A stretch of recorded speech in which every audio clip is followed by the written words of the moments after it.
I always joke that Spokane Valley is the kind of place where nothing really happens.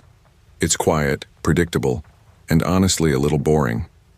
But I guess that's why Callie and I liked living here. We knew the streets, the apartment buildings, the usual hangout spots. Everything felt familiar. Safe.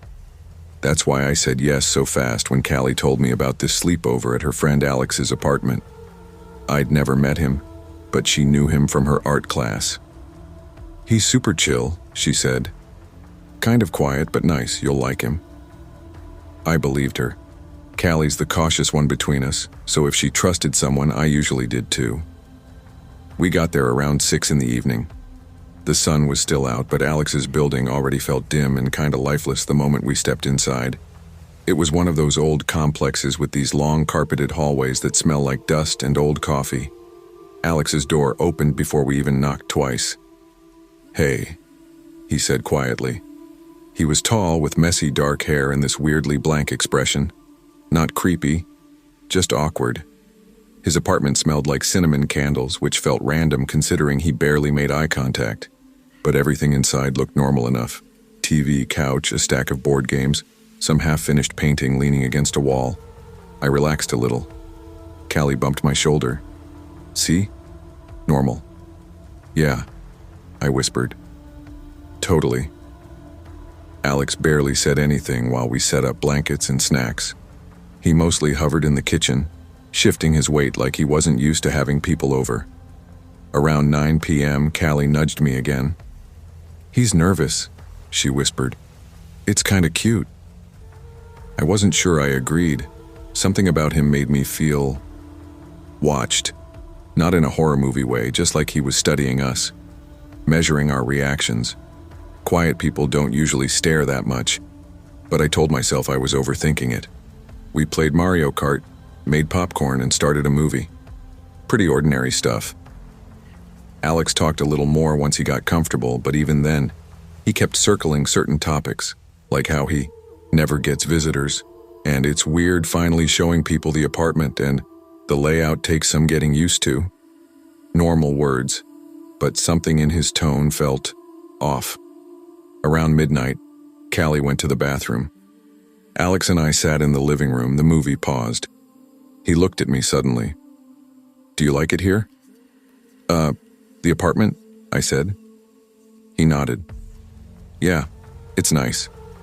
He stared at me like he was trying to read whether I meant it. Then he said something that made my stomach tighten. "Most people don't go into the back room, just letting you know." I blinked. "Okay." I wasn't planning to. He looked away quickly, almost embarrassed. "Sorry, I didn't mean that in a weird way. Except it was weird. Why bring it up?" Callie came back humming, totally oblivious, and Alex went quiet again. The uneasy feeling stayed. We ended up playing Truth or Dare just to pass time. Alex didn't want to play, but Callie insisted. She was trying to make him feel included. Halfway through, Callie dared me to grab another soda from the fridge. I rolled my eyes and got up. Passing the hallway, I noticed something. There was a door half hidden by a shelf. It was different from the others, older, with scratches near the handle, like someone had dragged something sharp across it. I paused. "Rachel?" I turned. Alex was standing right behind me, way too close. I hadn't even heard him move. "That door's stuck," he said softly. "Don't bother with it." I forced a laugh. "Dude, I was just looking."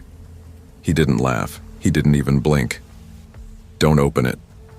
I walked back to the couch, pretending it didn't bother me, even though my heart was beating way too fast. Callie mouthed, "You good?" I nodded, but I wasn't. Something was wrong in this apartment.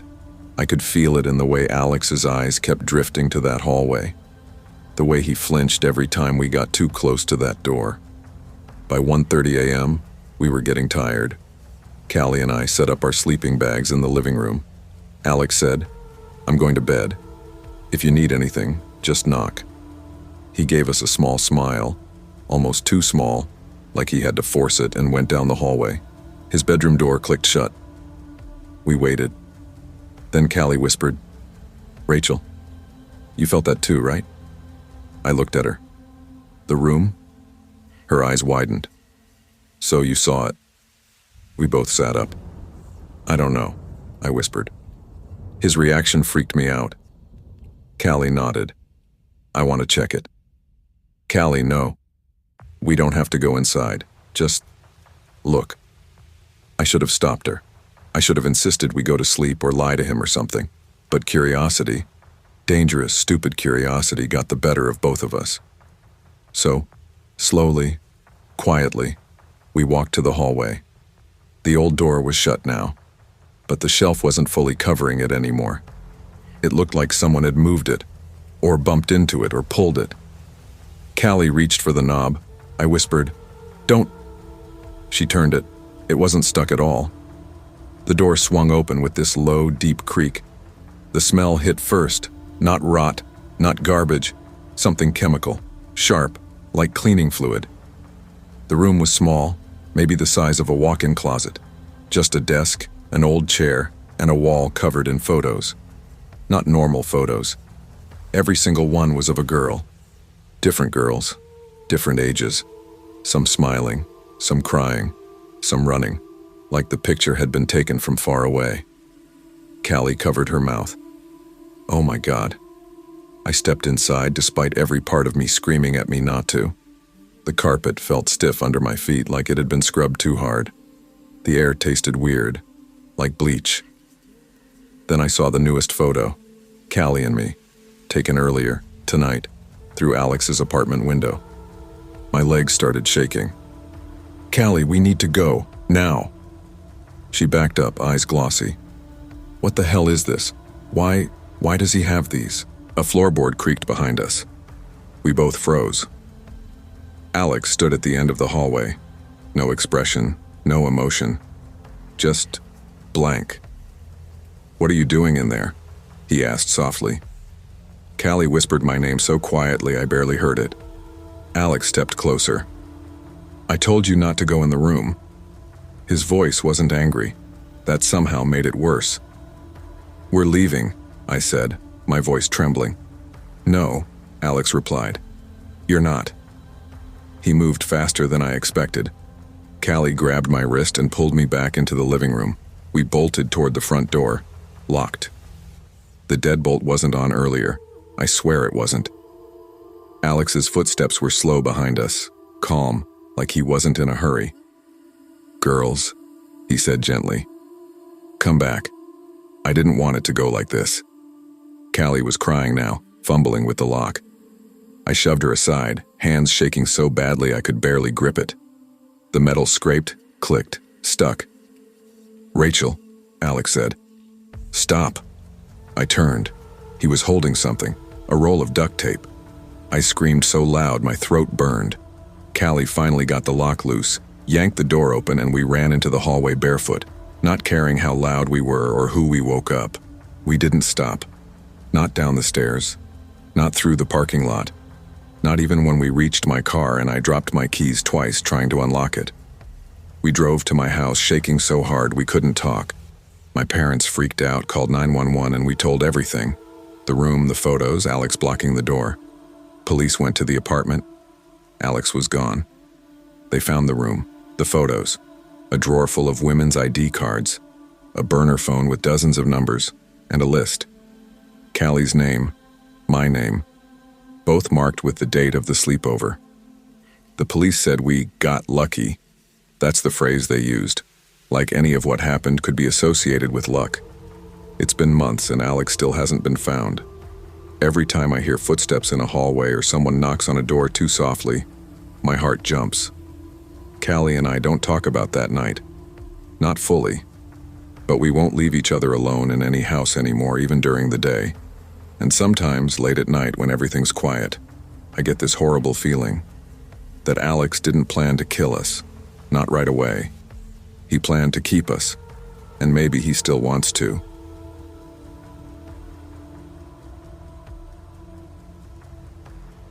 I used to think sleepovers were the safest thing in the world. You know, pizza, games, dumb jokes, staying up too late, waking up feeling half dead but still laughing about it. That's all I expected the night I stayed over at my friend Andrew's house in Nashville. I'd been there plenty of times before and nothing ever seemed weird. It was just a normal suburban home with the usual quiet streets, trimmed lawns, and neighbors who waved even when they didn't know you. But that night, man, it still plays back in my head like a video I can't shut off. It started as a sleepover. We were in his room upstairs messing around with a stupid horror game on his console. It wasn't even scary, but we kept pretending it was to freak each other out. I remember thinking how normal everything felt, how safe everything felt. His mom wasn't around. She worked nights, but his dad was home. I'd always liked his dad. Quiet, calm, kind of worn out looking, but still a good dude. Nothing about him ever told me that house was hiding something, but looking back there were signs. I just didn't understand them yet. Around 9 p.m., Andrew's dad knocked on the door and asked if we wanted snacks. His voice cracked a little like he'd just sprinted up the stairs. When he stepped into the room, he tried to smile, but his eyes were somewhere else. They were darting toward the hallway, down the stairs, back to us. Back, like he was checking the house every second. "Everything good?" Andrew asked him. His dad nodded too fast. Yeah, of course, just stay upstairs tonight, all right? Don't go near the basement." I thought he was just being dramatic. Some parents don't like kids wandering around late and waking people up. But the way Andrew stiffened told me this wasn't new, and it wasn't normal. After he went downstairs, I asked, "Dude, what's with him?" Andrew didn't answer right away. He picked at the blanket on his bed, shoulders tight. "It's nothing, he's just stressed." But he wouldn't look at me, and I didn't push it. We kept playing the game until about 10:30. That's when we heard something. A muffled thump. Faint, but heavy, like someone slammed into a wall. I thought it was the TV until I realized the TV was muted. Thump. Then another one, louder. "Is that your dog?" I asked. "We don't have a dog," Andrew whispered. We both froze. I don't know why, but the hairs on my arms lifted like my body understood something before my brain did. Another thump. This one shook the floor just a tiny bit. That's when I noticed something I never paid attention to before. A weird metallic rattling like chains being pulled tight, and it was coming from the lower level of the house. The basement. I swallowed hard. "Dude, what is—" Then we heard it. A roar. Not an animal roar, not wild like a bear or anything, but a human voice, shredded and furious, bursting through the floor like it was right beneath our feet. Andrew stood up so fast his chair fell backward. No, Dad," he yelled. He ran out of the room and I followed without even thinking. My heart was smashing against my ribs and every part of me wanted to run home, but my legs just followed him automatically. When we hit the bottom of the stairs, I realized Andrew's dad was already there, standing in front of the basement door, holding a heavy wooden board across it. He looked like he'd aged 10 years in an hour. His shirt was soaked in sweat, and his hands were shaking as he shoved the board against the door frame. "Dad," Andrew started. "Get back," his dad snapped. I'd never heard him raise his voice before. The basement door shook violently like something rammed into it from the other side. Hard. Dust drifted from the frame. Then came the snarling. Human, but not fully. Like someone had ripped the words out of their throat. Andrew's dad yelled over the noise. "Help me, both of you, hold the side." I froze. I didn't want to go near that door. Every part of my brain was screaming no. But Andrew grabbed the side of the board, and I couldn't leave him alone, so I grabbed the other end. "What's happening?" Andrew shouted at his dad. "Who's down there?" His dad's face twisted with this horrible mix of pain and guilt. His eyes were wet and his breath came fast and harsh. "It's your uncle," he said, "but it's not him anymore." Another slam hit the door so hard it made my teeth rattle. "He's sick," his dad continued, his voice cracking. "I tried to help him. I tried to keep everyone safe. I didn't know it would get this bad. I didn't know." The door cracked, a sharp crack right down the center. Andrew yelped. I felt my grip weaken. Inside my head, thoughts were spinning so fast I couldn't even hold on to them. What sickness is this? Why is he down there? Why didn't they call the cops? What if he gets out? Are we going to die? Then it happened. The entire door exploded outward. Wood splinters shot across the hallway. The board flew from our hands. Something huge slammed into Andrew's dad and sent him crashing into the wall. I fell back and hit the floor hard. My ears rang. Andrew screamed my name. And in the middle of the blown open doorway stood a man. But no, not really a man anymore. He was dirty, shirt ripped, hair wild, body shaking with rage. His eyes were open so wide the whites looked like they glowed. And in his hand, God, I still see it, he held a metal tool, like a broken pipe with a jagged edge. He locked eyes with Andrew, then with me, then with his brother, and he smiled. Not a human smile, a predator smile. Andrew's dad stumbled forward. Don't do this! His brother lunged at him. Everything blew apart, yelling, crashing, furniture being knocked over. Andrew grabbed my arm, screaming, "Run!" We sprinted into the kitchen. I slammed the door behind us, but it wouldn't matter. I could hear the uncle's footsteps, slow, confident, hunting footsteps. He wasn't breaking things anymore. He was searching. "Why is he doing this?" I whispered, shaking so hard I couldn't even feel my fingers. Andrew was crying and wiping his face with his sleeve. I don't know. Dad said he got sick last year. Something happened. He started hurting people. Dad kept him here to get better. That's what he said." "Why didn't he call someone?" "He said no one would understand. He said family fixes family." Footsteps creaked in the hallway outside the kitchen. Heavy ones. He was dragging the pipe on the wall as he walked. Slow scrape, scrape, scrape. Like he wanted us to hear him. I covered my mouth. My whole body felt like static. The kitchen door handle twitched. Andrew grabbed my wrist. "Come on, we have to move." We bolted through the kitchen toward the back hallway. The house felt like a maze, every shadow looking alive, every sound making me jump. The air smelled like sweat and dust and something metallic. We reached the living room just as something slammed into the kitchen door behind us. He was close. We ducked behind the couch. My chest felt tight, like my lungs forgot how to work. Andrew squeezed his hands into fists so hard his nails dug into his palms. "What if he finds us?" I whispered. "What if he doesn't?" Andrew whispered back. "What if he finds Dad first?" My heart sank. His dad? We left him back there. Before I could say anything, a loud crash came from the hallway. A yell, a struggle, something hitting drywall. Andrew shot up. "Dad!" "No, Andrew!" But he didn't listen. He ran toward the noise, and I had no choice but to follow him. We turned the corner just in time to see his dad fighting his brother with everything he had. The uncle swung the pipe wildly, smashing a picture frame. Glass sprayed the hallway. "Get out!" Andrew's dad shouted. "Now go!" But Andrew didn't move. He just stood there, trembling, staring at the uncle like his whole world was falling apart. The uncle spotted him and froze. His head tilted, slow, like he was studying prey. Then he moved toward Andrew. I reacted before I even processed it. I grabbed Andrew and yanked him back. "Go! Upstairs! Now!" We ran up the stairs two at a time. Behind us, the uncle charged after us. His steps were so heavy the railing shook. Andrew gasped. "He's coming! He's coming! He's coming!" I shoved him into his room and slammed the door. There was no lock, of course there wasn't. We pushed a dresser in front of it. My arms screamed with pain. Andrew shoved beside me, tears streaking his face. His uncle hit the door. Hard. The dresser shook. Andrew covered his ears, sobbing. I pressed my back to the dresser, using my whole weight, feeling every blow rattle through my spine. "Andrew!" His dad's voice screamed from downstairs. "Stay away from him." Another thud. The dresser slid an inch. Another. My head spun. My heartbeat felt like it was exploding inside my ears. Then silence. Dead, terrifying silence. We didn't move, we didn't breathe. Then, footsteps. Slow ones. Walking away. That somehow felt worse. After a full minute of quiet, Andrew whispered, "Where did he go?" I shook my head. I didn't know. I didn't want to know.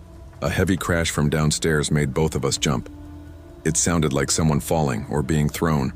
"Dad," Andrew whispered, voice cracking. I didn't say anything. I didn't have anything to say. We stayed frozen in that room for what felt like hours, but was probably just minutes. Every tiny sound felt like it could be him coming back. Eventually, sirens wailed in the distance. Someone must have called. A neighbor, maybe. Or maybe Andrew's dad managed to crawl outside. I don't know. We didn't leave the room until cops were shouting through the house. They found Andrew's uncle unconscious in the hallway. His dad collapsed beside him, barely holding on. They pulled us out, wrapped us in blankets, asked us questions we couldn't answer. I watched the house flash with red and blue lights. Andrew sat beside me, shaking, staring at nothing. His dad was taken away on a stretcher. His uncle, too, but surrounded by twice as many officers. I never went back there again. And now, whenever I hear a thump in the night and or someone drags something across a floor, and my whole body freezes. Because I keep thinking about that basement door and how it finally opened.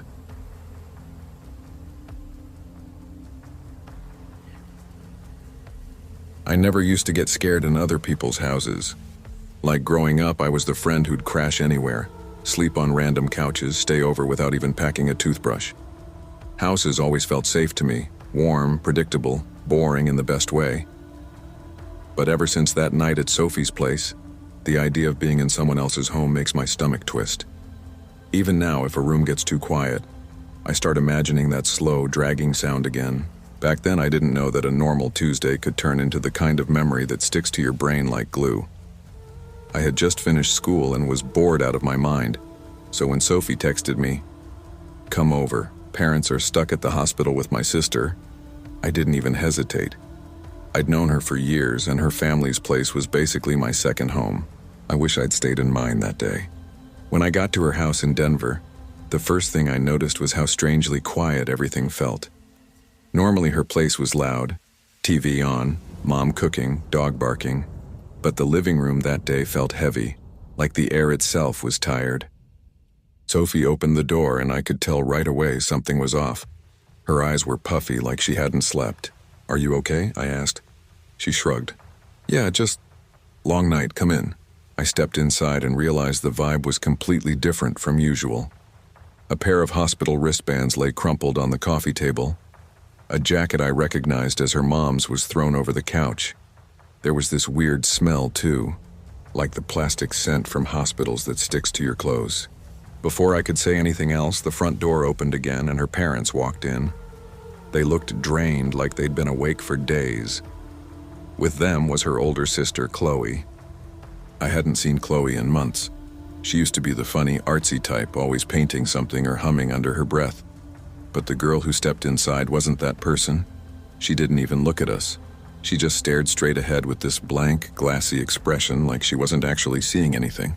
Her mom guided her up the stairs gently, talking under her breath. "It's okay, honey, you're home now." Chloe didn't say a word. Her dad lingered for a moment, his eyes flicking toward us. There was something in his expression, fear mixed with guilt, that made my stomach knot. "We need to go meet the doctor again," he said. "We'll be back in an hour or two." Sophie frowned. "You're leaving her alone already?" Her dad swallowed. "We don't have a choice right now." Then came the line that set the whole night in motion. He looked directly at Sophie and said, voice tight, "Do not disturb your sister no matter what, do you understand?" She nodded slowly. I didn't understand it at the time, but the way he said it, it was less of a warning and more of a plea. For the first 15 minutes after they left, it was fine. Too quiet, but fine. Sophie and I sat on the couch, the TV on low, both of us pretending nothing was weird, but her shoulders were stiff, and she kept chewing her thumbnail. "What happened?" I finally asked. She didn't look at me. "Chloe had a breakdown. At school. She hasn't talked since. Not to me, not to my parents." I didn't know what to say. This was way outside my experience. I mumbled something like, "I'm sorry," and she just nodded. I think we both wanted to pretend her sister wasn't upstairs at all. But then the noise started. It was soft at first, this dull, repetitive thump coming from the second floor. Not loud, not frantic. More like someone gently hitting the wall with the heel of their hand. Thump. Ooh, thump. Thump. I turned toward the ceiling. "What is that?" Sophie froze. She started doing that last night. The rhythm didn't speed up or slow down. It was steady, too steady. The kind that starts making your chest tighten because it sounds so controlled and empty at the same time. I tried to laugh it off. Maybe she dropped something. "No," Sophie whispered. "It's her. She sits on the edge of the bed and does that for hours, just rocking and hitting the wall." The thumping kept going, a metronome of dread. I didn't want to ask the next question, but the words slipped out. "Should we check on her?" Sophie shook her head fast. My dad said not to. "Yeah, but what if she's hurt or something?" Her jaw clenched. She stood up. "Oh, look, just stay here." I should have stopped her. But I didn't. I just sat there, gripping the edges of the couch, listening to her footsteps creak up the stairs. Then the thumping stopped. The sudden silence was worse somehow, like someone had just held their breath. I stared at the ceiling, waiting. Then I heard Sophie's voice from upstairs, soft, shaky. "Chloe?" Complete silence.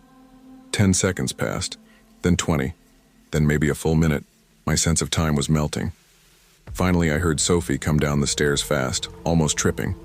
She looked pale. "What happened?" I asked. "She's just sitting there, staring at the wall, rocking, not blinking." I said her name like 5 times and she didn't even move. Her voice cracked. Her face didn't even twitch. My stomach dropped. We tried to go back to the living room like nothing happened, but every sound made us jump. The fridge humming, the TV clicking, even the heater kicking in. That was when we heard it. The creak of a door opening upstairs. Sophie's head snapped up. "That's her door." I shook my head. Maybe it was the house. "No," Sophie whispered. "That was her door." Footsteps followed. Slow ones. Uneven. The kind that sound like someone isn't fully aware of how to walk. My heart was punching the inside of my chest so hard I could barely breathe. "Where do we go?" I whispered. Sophie grabbed my wrist and pulled me toward the kitchen. "The pantry," she breathed. We slipped inside, closing the door until it was almost shut, but not completely, because a full click felt too loud. The pantry smelled like spices and old cereal. It was small enough that our knees touched as we crouched down. Then we heard her reach the bottom of the stairs. Not rushing, not angry. Just existing in this weird slow-motion nightmare way. Her footsteps moved into the kitchen. And then we saw her through the thin crack of the pantry door. She wasn't looking for us. She wasn't even scanning the room. She stared at the kitchen wall like she was seeing something written there. Her hand moved up slowly, holding a kitchen knife by the handle. I felt Sophie's nails dig into my arm. Chloe pressed the blade to the wall. Then she dragged it downward in one long, slow scrape. The sound, I can't explain it. It wasn't loud, but it was wrong. Like something inside my bones reacted to it. A cold, metallic hiss that made my teeth hurt. She did it again. And again. Her face never changed. No anger. No emotion at all. She just kept carving the wall in these strange, careful lines like she was tracing an invisible pattern only she could see. Sophie started shaking. I could feel it through her whole body. "She never used to do this," she mouthed, barely breathing the words. I didn't answer. My brain was stuck in this looping, panicked thought. She's not here for us, she's not here for us, she's not here for us. Yet. The scraping got slower, softer, almost thoughtful. She ran her hand along the cuts she'd made like she needed to feel them. Then she stopped completely. Silence flooded the kitchen. I didn't dare breathe. Her head turned toward us. Not fast, not snapping, just drifting, like her neck wasn't fully under her control. Her eyes settled on the pantry door. Sophie's hand clamped over her own mouth. Chloe took one step toward us. Then another. The knife hung loosely at her side. My heart was shaking so hard I thought I would pass out. I could hear my pulse in my ears pounding like someone knocking from inside my skull. She stopped right outside the pantry. Her shadow covered the crack. We heard her breathing. Slow, ragged, like each inhale was scraping the inside of her lungs. Then the doorknob twitched. Just once, then again harder. I closed my eyes, waiting for the door to swing open. But it didn't. The knob went still. Her footsteps backed away, slowly, then drifted off toward the front door. A long pause. A click. She was unlocking it. Sophie's eyes went wide. If she leaves, we need to run. We waited until her footsteps faded. Then we eased the pantry door open and hurried across the living room toward the side window. Sophie slid it up as quietly as she could, the cold night air rushing in. "Go," she whispered. I climbed out first, landing on the dead grass. Sophie followed. We started running toward the street. When we reached the sidewalk, something made me look back. Chloe was standing in the open front doorway, not chasing us, not yelling, just watching. Her eyes were empty. The knife hung loosely in her hand. She didn't move, not even a little. We kept running until the house disappeared from view. I didn't stay over at Sophie's again. Honestly, we barely talked after that night. Not because we hated each other, but because looking at her reminded me of that moment in the pantry. The breathing on the other side of the door, the way her sister's eyes looked past us like we were just shadows. Her family went through hell afterward. Hospital visits, police, neighbors gossiping, none of it was their fault. I still think about Chloe sometimes, not as a monster, but as someone trapped inside their own mind, hurting without meaning to, someone who scared me more than anyone ever has without even trying. And sometimes when I'm alone at night, I swear I hear that quiet, dragging scrape again. Then the house gets too quiet, and the fear comes back.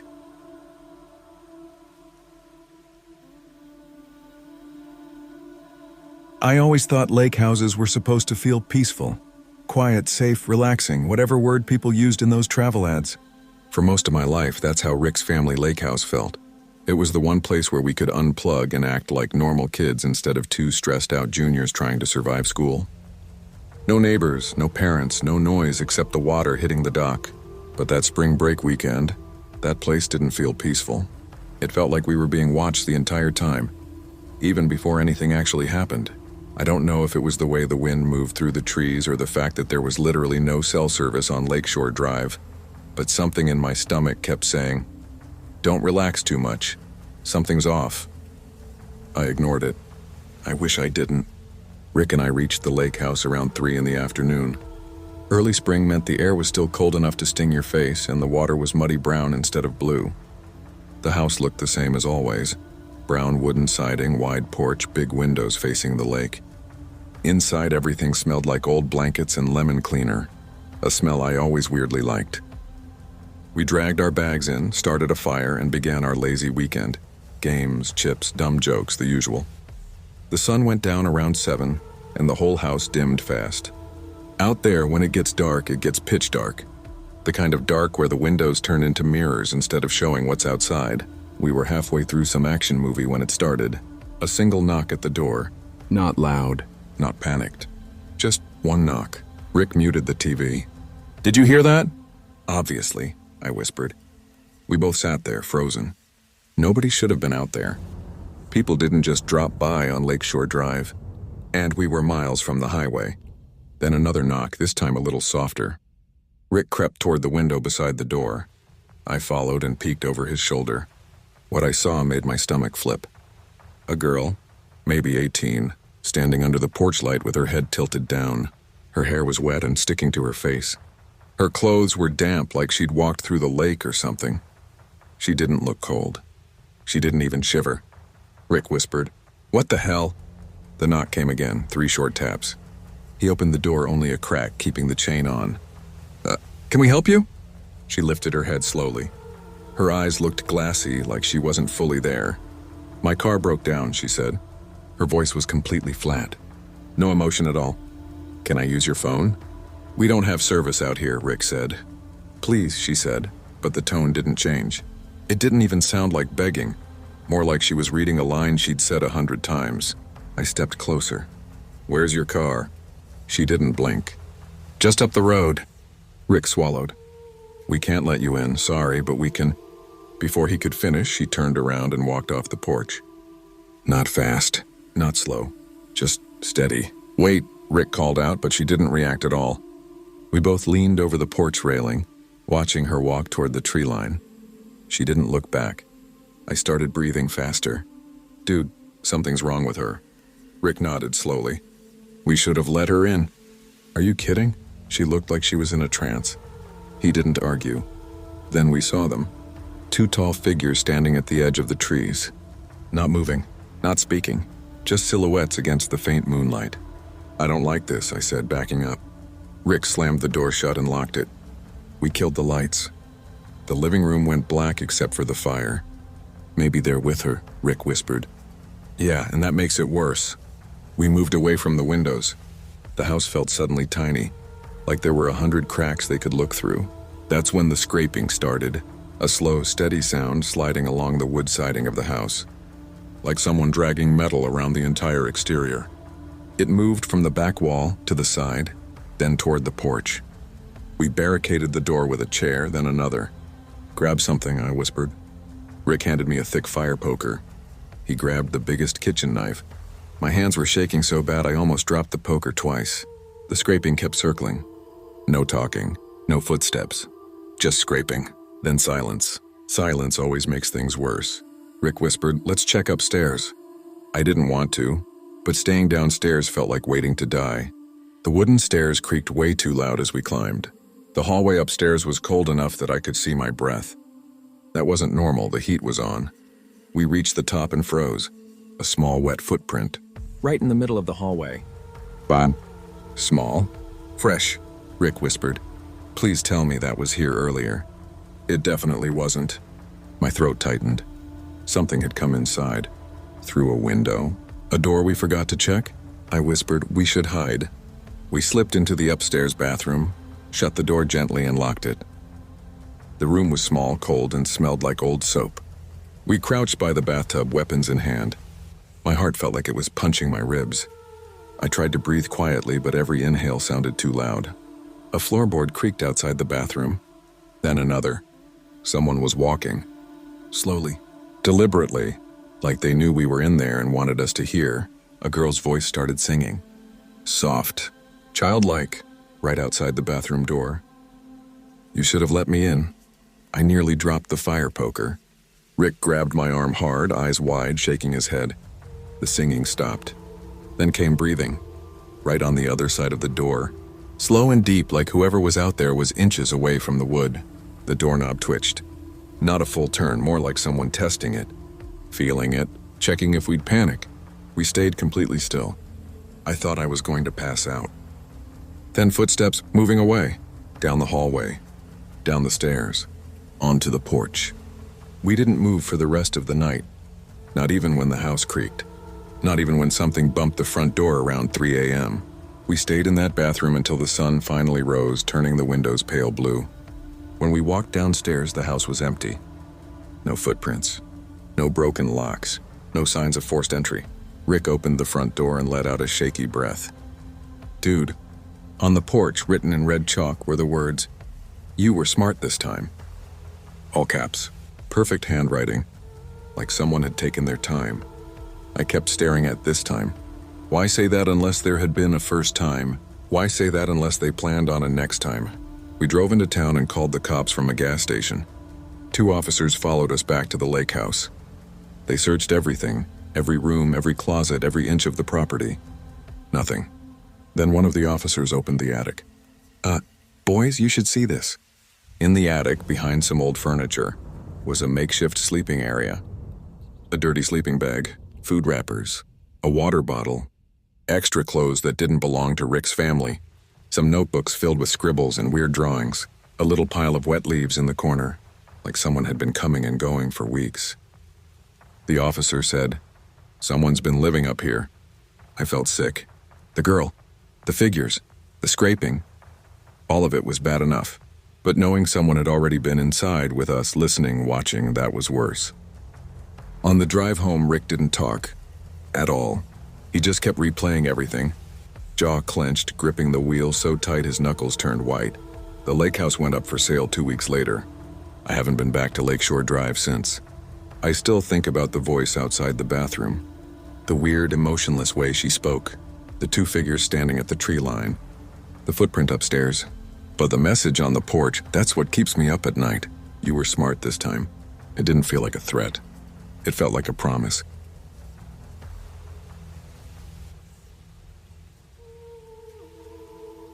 I don't know when the old Barclay Mill became the prove you're not scared place in our town, but every group had their stories about it.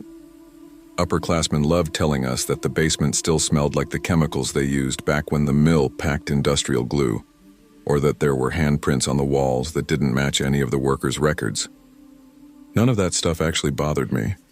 I grew up riding bikes past the place almost every day on my way to school. It was just a huge dead building with broken windows and a sagging roofline. The only thing that ever made me uncomfortable was the night watchman. Mr. Gable looked like someone who had been carved out of the leftover pieces of an old scarecrow. Tall, stiff shoulders, wiry gray hair sticking out behind his cap, eyes that never seemed to blink. Everybody said he was harmless, just grumpy. He'd been hired years ago to keep vandals out.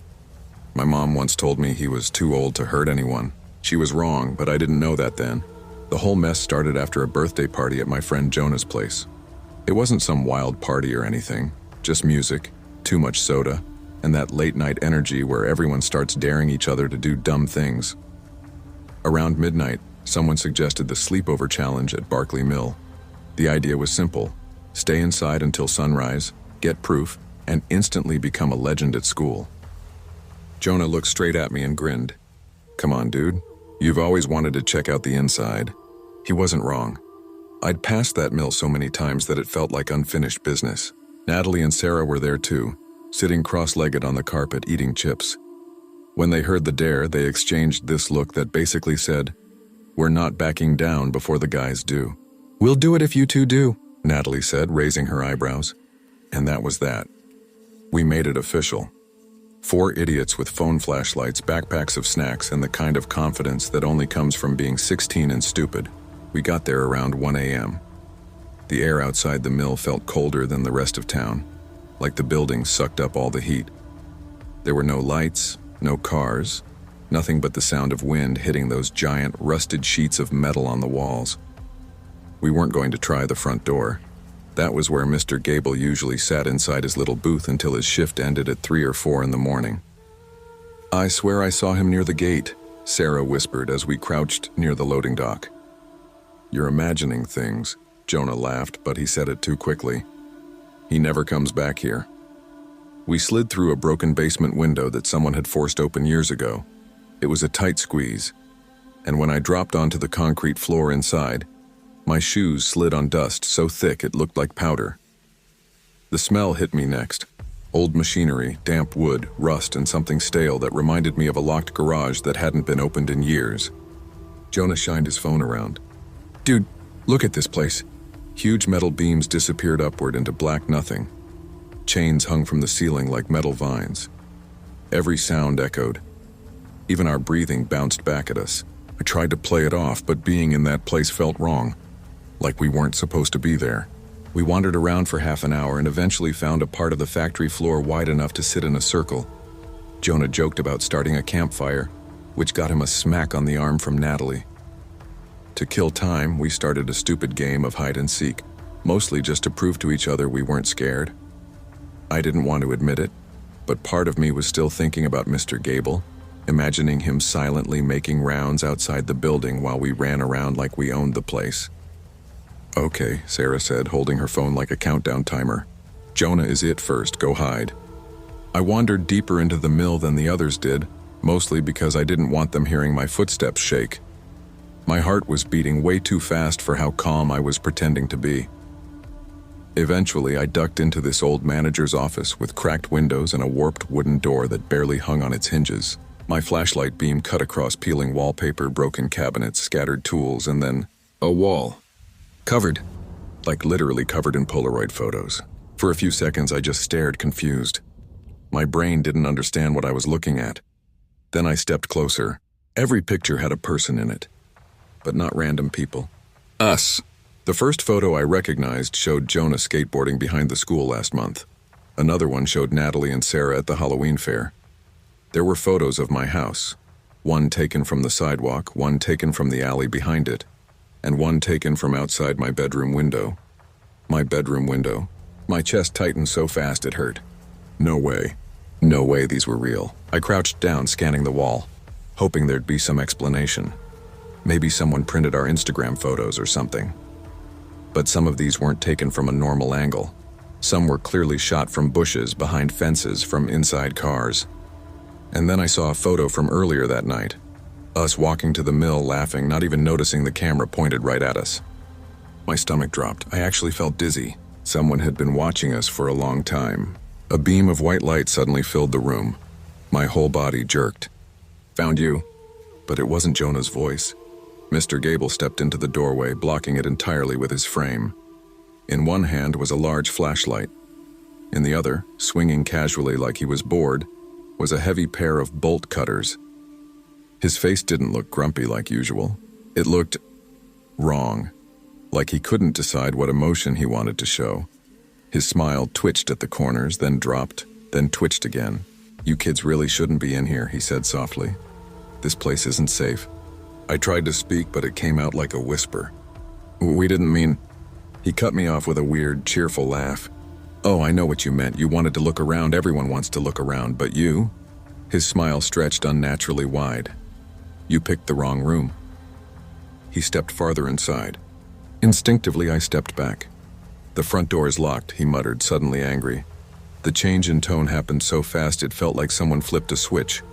Do you understand? Locked, and I can't have you leaving yet. My legs turned liquid. My brain screamed at me to run, but my body wouldn't move. We need to talk, he said, lowering his head like he was comforting a child. We need to figure out what happens next. I finally snapped out of it and screamed as loud as I possibly could. Jonah, Sarah, Natalie, run. Mr. Gable lunged for me, but I shoved a metal chair in his path and sprinted out of the office. He yelled, a raw, furious sound that didn't match the calm voice he'd used seconds earlier. I could hear my friends shouting from somewhere across the mill, their voices bouncing around the metal walls. Phone flashlights flickered in every direction. Jonah grabbed my arm. What happened? Why were you screaming? He has photos of us, my house. He's been watching us. A loud crash exploded behind us. Mr. Gable appeared from another hallway, breathing hard, wild-eyed. He smacked the bolt cutters against a steel pipe, sending sparks flying. Come on then, he shouted. You want to hide? Let's play a game. We ran. Not even in a straight line, just blindly through the maze of rusted machines, conveyor belts, ropes, and broken platforms. He knew the layout better than we did, though. Every time we thought we'd lost him, he'd appear from a side corridor, yelling or laughing or whispering something we couldn't make out. Twice we almost ran straight into him. We stuck together because splitting up felt suicidal. Natalie yelled that she saw a stairwell, and we followed her up to a second-floor walkway made of old grating. It shook under our weight. I swear I could feel the entire structure swaying. Keep going, Jonah panted. There's a window up ahead! We reached a room that looked like some kind of break area. There was a cracked vending machine, a warped table, and a dirty window overlooking the parking lot. My phone finally has signal, Sarah cried. Her voice broke. Call someone, call anyone. I slammed the door shut. There was no lock, so I shoved a metal cabinet against it and then another. My hands were shaking so hard I dropped one of them and had to try again. Mr. Gable, he's insane, I managed to say. He has a wall of photos. He's been watching us for months. Jonah's face went pale. We need to get out of here. Sarah was crying as she held her phone up. It's ringing. Oh my God, please answer, please. Footsteps pounded up the stairwell. Heavy, dragging, uneven. Then a fist slammed against the door so hard dust fell from the ceiling. You kids can't hide forever, Mr. Gable growled. His voice cracked between rage and a sort of delighted laughter. I know every room in this place. Every secret door. Every dead end. He hit the door again. The cabinets leaned forward. Natalie screamed. Jonah grabbed the window frame. It opens! We can climb out! The drop wasn't too bad, maybe a full story onto a patch of overgrown grass. We didn't think. We didn't prepare. We just climbed out one by one, dropping into the dark. I twisted my ankle when I landed, but kept running anyway. From the broken window above us, Mr. Gable leaned out, his face stretched into something I still see in nightmares. You won't get far, he hissed. I'm not done with you. But we ran, across the lot into the road toward the gas station lights in the distance. That was the moment my phone finally buzzed. Sarah had gotten through to 911. By the time the police arrived, Gable was gone.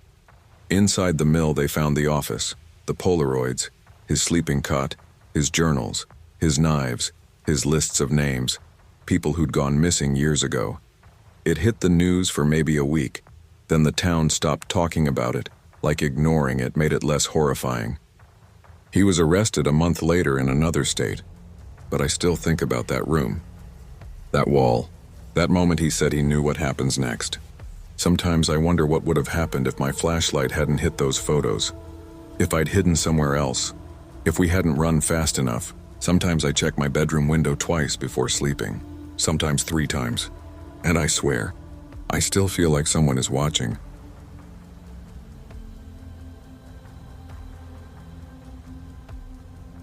I used to think blanket forts were the safest places in the world. Like every time I crawled into one, the entire house couldn't touch me. No monsters, no stress, no school stuff, just stupid jokes, snacks, and whatever game my best friend Tyler and I made up. I never thought a blanket fort could almost get us killed. This happened when I was 13. back when sleepovers were still the biggest thing in my life. Tyler's house was basically my second home. His parents trusted me, I trusted them, and everything always felt so normal there. Same suburban street, same porch light that stayed on all night, same dog that barked at literally nothing.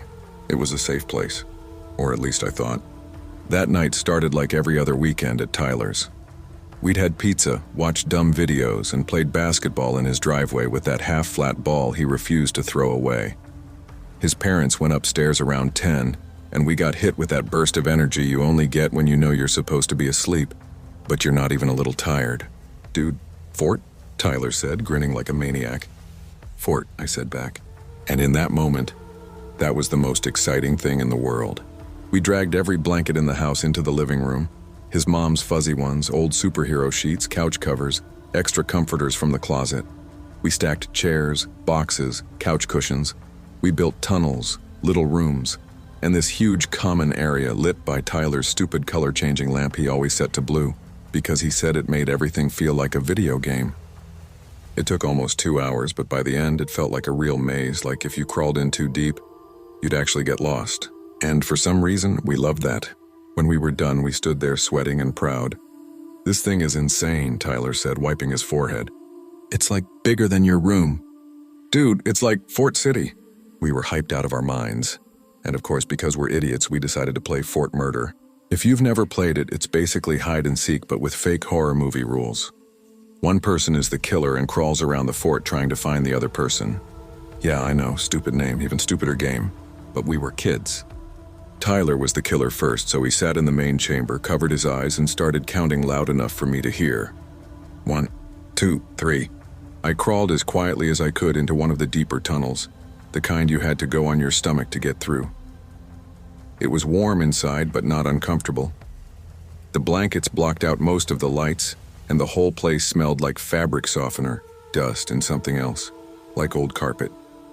The fort felt small but safe. I found a little pocket between 2 chairs and tucked myself into it. Perfect hiding spot. 35, 36. I felt my heartbeat slow down as the excitement turned into that fun type of nervousness, like the kind you get right before someone jumps out in a haunted house. I hugged my knees and tried not to make a sound. 51, 52. Then I heard it. Fabric shifting, slow, careful, something crawling, in the tunnel right next to mine. I froze. The sound was soft enough that I thought I might have imagined it. But then I heard it again.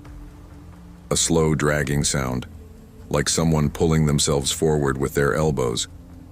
Tyler was definitely coming early. I rolled my eyes a little, smiling to myself. "Bro, cheating already?" I whispered under my breath.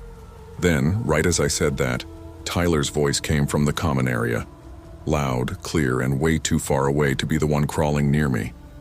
58, 59, 60. My whole body went cold. Tyler was still counting. The crawling stopped. I didn't even breathe. For a second, there was dead silence, like the blankets were holding the air still. Then something shifted again. Closer, right outside my tunnel. My mind was racing. If Tyler was still in the common area, then who was in here with me? I wanted to call out. I wanted to yell Tyler's name, but my throat wouldn't move. I just sat there shaking, trying to make sense of it, trying to tell myself maybe it was the fort settling or a blanket sliding. But that wasn't true. I knew it wasn't, because blankets don't breathe. I heard it. Quiet, shaky breathing right on the other side of the fabric wall, just inches away. I covered my mouth with both hands, eyes watering, and prayed it was Tyler messing with me. But something deep down told me it wasn't. The air smelled different suddenly, like dirt and sweat, like someone who hadn't showered in a long time. Then from the other side of the thin blanket wall, inches from my face, a low whisper came through. "Found you."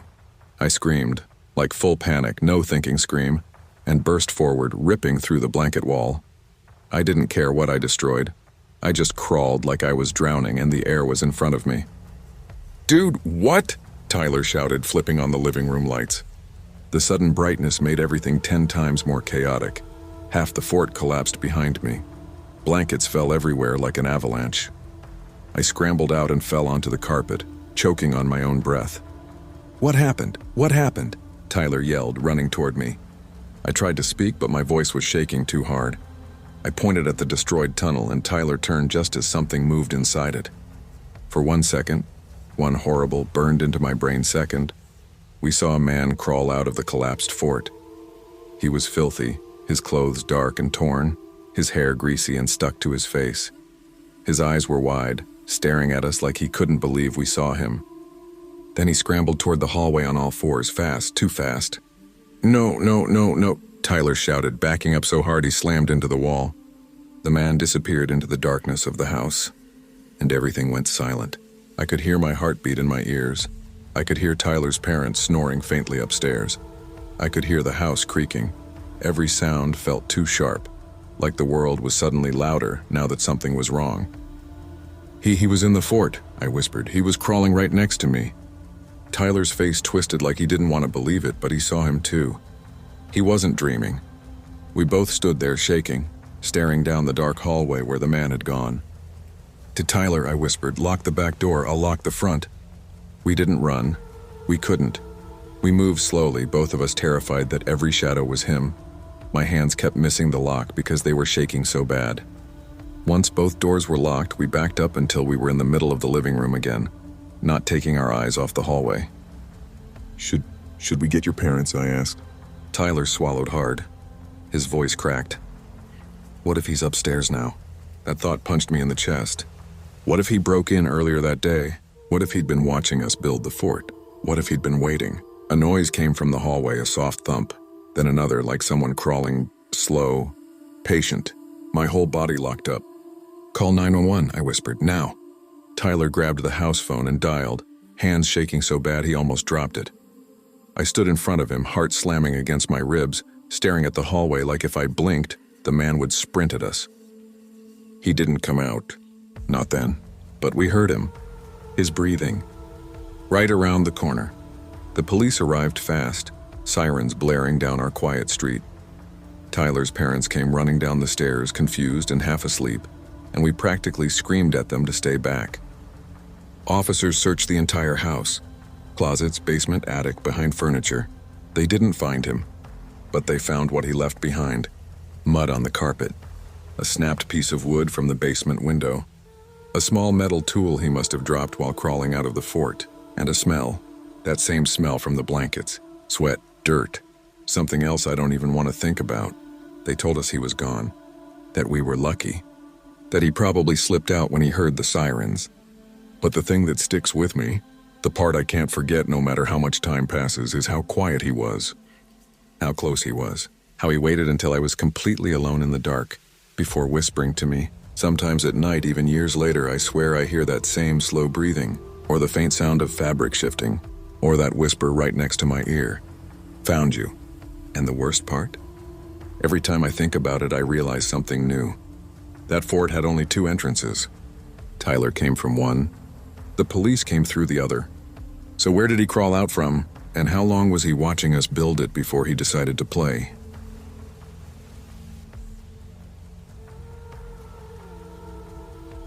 Before everything happened, the treehouse was the safest place in the world to me. Honestly, sometimes I think that summer was the last time I ever felt truly fearless. My dad had this idea that building something with your own hands toughens you up, so he made Liam and me help him build it one July when I was 10 and Liam was 13. It wasn't some tiny kid treehouse either. This was a full little building way up in this big oak tree in the stretch of woods behind our backyard. We spent like 3 straight weeks on it. Cutting boards, hammering nails, arguing over where the windows should go. It actually turned out really nice. A trapdoor with a bolt, 2 windows, shelves, even a dumb little battery-powered fan. We carried up old sleeping bags and flashlights and a pack of cards. Liam called it Base 1 like we were soldiers or something. We even had a baby monitor hooked up because the treehouse was far enough from the house that our mom worried. The parent unit stayed on a shelf in the hallway near her room, and the kid unit was always in the treehouse. We used it mostly to joke around with each other, but it made Mom feel better. For years, the treehouse was our spot. We'd disappear up there after school, eat snacks, talk about school, complain about parents. Normal stuff. I never thought of it as something that could ever feel dangerous. But that changed pretty fast. A few weeks before the night that everything happened, I remember climbing up to the treehouse alone one afternoon. I opened the trap door and stepped inside, and the first thing I noticed was a weird carving on the floor, like a crude circle with jagged lines through it, almost like someone dug into the wood with a rock. I called down, "Liam, did you do this?" He climbed up a minute later, took one look, and instantly went, "Dude, relax, probably just a stick or something fell through the floorboards." But the floorboards were solid, no holes. And it didn't look like a random scratch, it looked deliberate. I remember crouching there, running my finger over it, and feeling that weird, heavy stomach drop, like something wasn't right.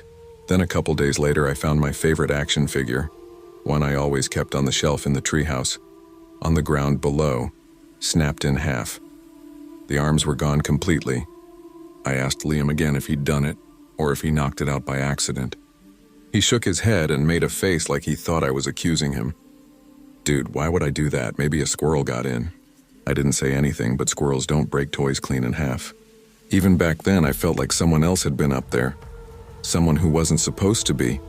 The real mistake, and the one that set everything else in motion, was me trying to act brave. One Friday afternoon, I told Liam, "Let's sleep in the treehouse tonight." He raised an eyebrow. "You sure? You've been weird about it lately." I laughed it off. "I'm not scared, I just want to hang out up there again like old times." And honestly, I think a part of me just wanted to prove something, that I wasn't a little kid anymore. That those scratches or whatever didn't freak me out. Our parents didn't care. Mom just said, "Keep the baby monitor on and no jumping from the treehouse like idiots." We grabbed blankets, snacks, 2 flashlights, and climbed up as the sun was going down. Everything felt normal then. The air smelled like pine, and the ground was soft from rain the day before. The woods behind our house always got super dark at night, like pitch black, but when we were little that made it feel exciting. That night though, even while we were just setting up our sleeping bags, I had this little tightness in my chest I couldn't shake. By the time it was completely dark, we were lying on our sleeping bags, trading stupid jokes and shining our flashlights out the windows like kids playing lookouts. The baby monitor sat between us, green light glowing. We heard the first sound, the sharp snap of a stick, and around 10 p.m. It wasn't super loud, but loud enough that Liam and I both froze. He whispered, "Probably a deer." I nodded even though my heart was already beating fast. Then we heard another snap, closer. Liam leaned toward the window and whispered, "See anything?" I shook my head, even though looking out into those trees felt like staring into a wall of black. We tried to ignore it and kept talking, but then came another sound. Slow steps crushing leaves. Not rushed, not scrambling like an animal, just walking. Deliberate. My entire body went cold, circling. A few minutes later, the footsteps started circling the tree. We didn't say a word. We didn't even breathe loud. The steps moved around us like someone pacing, checking all sides. Heavy steps pressing into the dirt. Liam mouthed, "Someone's down there." I nodded, swallowing hard. My mouth felt dry. I could feel my pulse in my fingers. Then came a sound that still makes me sick to think about. The first creaking thump on the wooden boards nailed to the tree. The boards we used as a ladder. Someone was climbing. The trapdoor. Liam grabbed my arm hard. "Don't move." We sat frozen, listening to the boards creak under the person's weight. The trapdoor rattled once, then twice, then violently. The bolt held, but the whole treehouse shook. Then came a low whisper from under the trapdoor. A deep man's voice. "I know you're in there." My heart slammed in my chest. Then the baby monitor between us crackled. "I know you're in there." The same voice, which meant he was close enough to speak into the parent unit in our house. He had been inside, or was inside right then. We screamed for our parents as something slammed into the trapdoor again. The whole treehouse swayed. We scrambled to the roof hatch, ready to run. Then, footsteps running away through leaves. Flashlights, Dad shouting our names. Cops came. They found a makeshift camp deep in the woods, but nobody was caught.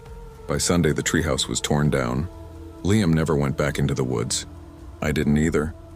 And sometimes late at night, I still hear that whisper through the monitor. "I know you're in there."